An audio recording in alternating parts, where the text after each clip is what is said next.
Crucial ang posisyon ng center. Ikaw, dumaan ka din sa inyong mga challenges when you were in college. You suffered an injury as well. Kwento mo naman sa amin yun.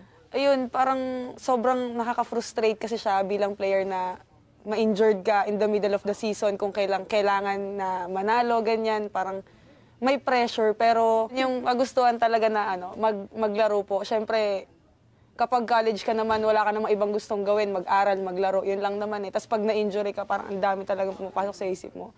So, yun, kailangan lang, parang sa sarili mo lang din yun matatanggal yung takot na maglaro ka ulit for the team, for NU nga po, ganyan. Sino pa ba ang naka-experience ng injury?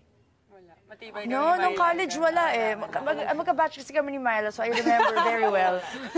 Pero naka-experience kayo, like what Ivy said, adjustment. Kasi kayo din, nagbago ang coaching staff, nagbago ang sistema. Paano naman kayo naka-adjust? Because that's what, yun yung hinaharap naman ng mga girls natin ngayon.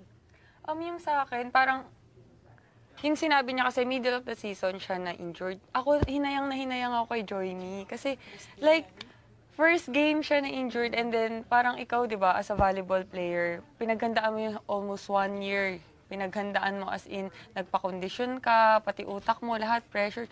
Tapos isang game lang, I mean, di pa, 2 sets ba? Second sets yun? 2 sets. Second set yata. Second set yun. And then na-injured na siya. And then, parang wala na siya sa season na yun, di ba? Parang napakahirap tanggapin. Pero, yun nga, may time kasi na nakausap ko siya and then parang sabi ko sa kanya, siguro may plan talaga si God, baka masyado mong kinikerry yung team mo, nakakalimutan mo na yung ibang part ng life mo, ganyan, like study and ano.